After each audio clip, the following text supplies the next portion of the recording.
ప్రత్యక్ష పరోక్ష పనుల్లోనే no change ప్రవేశపెట్టిన ఆర్థిక మంత్రి నిర్మలా సీతారామన్ 2047 నాటికి దేశాన్ని వికసిత్ భారత్గా మార్చేందుకు కృషి.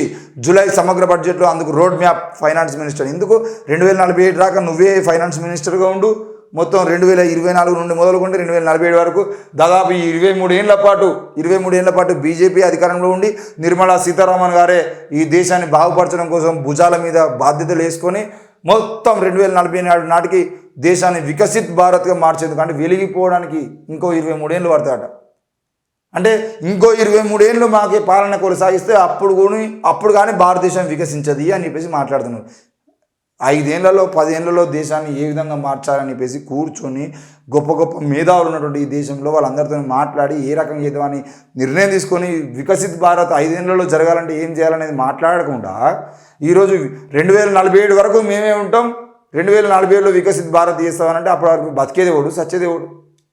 ఏ రోగం వచ్చి మళ్ళీ కరోనా లాంటి ఒక రోగం వచ్చిందంటే వికసిత్ భారత్గా శివాల భారత్గా మారుతుంది.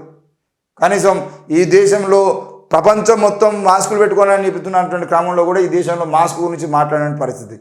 మొత్తం ప్రపంచం మొత్తం లాక్డౌన్ ప్రకటిస్తూ ఉంటే అన్ని సంస్థలు ఆఖరికి మీడియా సంస్థలు కూడా మన దేశంలో లాక్డౌన్ పెడితే బాగుండు అని చెప్పేసి వార్తలు రాసినాయి. కానీ కేంద్రంలో ఉన్నటువంటి ప్రభుత్వం మాత్రం లాక్డౌన్ ప్రకటించలేదు.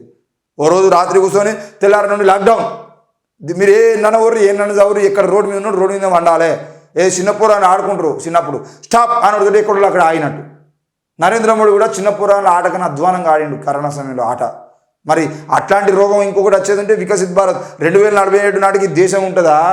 అసలు అప్పటి వరకు మనం బాగుపడతామా? మన జీవితాలు ఉంటాయా? మనం సత్తమా భక్తమా? ఏదో ఒక దేశం మన మీద యుద్ధం చేస్తుందా? ఏం చేస్తుందా అనే విషయం మొత్తం పక్కన పెట్టి ఇంకో 23 ఏళ్ళ తర్వాత దేశం వెలిగిపోతుంది అని చెప్పేసి మాట్లాడదు. వికసిత్ భారత్ అవుతుందంట. మరి రామ మందిరం కట్టుతుంటే వికసిత్ భారత్ అని నువ్వే మాట్లాడితే ఇంతకుముందు. మరి ఇప్పుడు మళ్ళీ 23 ఏళ్ళు ఎందుకు పడుతుంది? రామ మందిరం పూర్తవుతుంది, రామ మందిర నిర్మాణం జరిగితే దేశం వికసిత్ భారత్గా మారిపోతుంది అని చెప్పేసి మాట్లాడిన వాళ్ళు రామ మందిరం ఇంకో 23 ఏళ్ళు కట్టరా? మరి రామ మందిరం రామునికి పవర్ లేదంటాను నువ్వు ఏ రకంగా మాట్లాడతాను? ఇంకో 23 ఏళ్ళు ఎందుకు పడుతుంది అంటాను? మరి పేదలకు పనికొచ్చేది లేదు అని చెప్పేసి మల్లికార్జున ఖర్గే అంటున్నాడు. కేంద్ర బడ్జెట్లో మధ్యతరగతి దిగువ మధ్యతరగతి పేద ప్రజలకు ఉపయోగపడేది ఏదీ లేదు.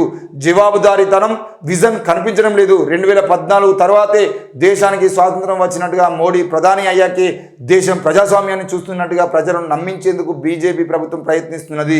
2 కోట్ల ఉద్యోగాలు నల్లధనాన్ని వెనక్కి తీసుకొస్తామన్న హామీలు ఏమైనాయని చెప్పేసి మల్లికార్జున ఖర్గే అంటున్నాడు. 2 కోట్లు కాదు 70 లక్షల ఉద్యోగాలు ఖాళీగా ఉన్నాయి కేంద్ర ఉద్యోగాలలో. మరి 70 లక్షల ఉద్యోగాలను భర్తీ చేసేటువంటి ఆలోచన చేసిరా అంటే వీళ్ళు బడ్జెట్లు కేటాయించడం బడ్జెట్లు సమావేశాలు చూపించడానికి తప్ప ఆ బడ్జెట్ని పేదల కోసం ప్రయత్నం చేయాలి. పేదలకు ఉపయోగపడే విధంగా తయారు చేయడంలో నరేంద్ర మోడీ ప్రభుత్వం ఫెయిల్ అయింది. మరి నిర్మలా సీతారామన్ గారు వీళ్ళందరేమో అసలు ఎందుకు ఆమె ఇప్పటికీ శాఖ మంత్రిగా ఉందో కూడా అర్థం కాని పరిస్థితి. ఏమనంటే 4 మాటలు ఇంగ్లీష్లో మాట్లాడి మొత్తం గ్రాఫ్ పెరుగుతుంది, రేపటి నుండి మొత్తం ఇండెక్స్ పెరుగుతుంది, అది పెరుగుతుంది అని చెప్పేసి తెలంగాణ ప్రజల్ని దేశ ప్రజల్ని మొత్తం ఆలోచనలో పడేసే విధంగా మాట్లాడుతుంది తప్ప ఎక్కడ కూడా మరి గ్రాఫ్ ఎట్లా పెరిగింది, ఏ రంగాల్లో పెరిగింది, ఆర్థిక నిపుణులందరినీ కూర్చోబెట్టి మాట్లాడే ప్రయత్నం మాత్రం చేయరు. మళ్ళీ ఆర్థిక నిపుణులను కూర్చోబెట్టామంటే మళ్ళీ బీజేపీ వాళ్ళని కూర్చోబెట్టి మస్తు డబ్బా కొట్టిస్తారు. ప్రతిపక్ష నాయకులను కూర్చోబెట్టి ప్రతిపక్ష నాయకులతో మాట్లాడండి. మీరు అఖిలపక్ష సమావేశం ఏర్పాటు చేయండి. ఈ బడ్జెట్కు ముందు అఖిలపక్ష సమావేశం ఏ విధంగా ఏర్పాటు చేశారు? మరి ఈ 10 ఏళ్ల పాలనలో అఖిలపక్ష సమావేశం ఏర్పాటు చేసి ఈ 10 ఏళ్ల పాలనలో దేశంలో జరిగిన అభివృద్ధి ఏందో మీరు అఖిలపక్ష సమావేశంలో చెప్పండి. దానికి అఖిలపక్ష నాయకులు ఒప్పుకుంటే మీరు చేసింది అభివృద్ధి అని చెప్పేసి మాట్లాడచ్చు. మొత్తం అంబానీ అదానీ పథకాలను తీసుకొచ్చి అంబానీ అదానికి జీవితాలు బాగుపరచడం కోసం మీరు తీసుకొచ్చేటువంటి పథకాలు అన్నీ కూడా కేవలం వాళ్ళ కోసమే.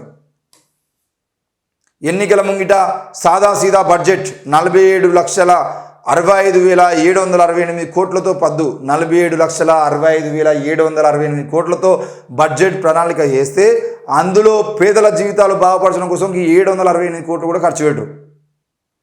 47,65,000 ఓని 65,000 కోట్లు ఓని కనీసం 768 కోట్లను ఖర్చు చేస్తారంటే అది కూడా ఉండదు.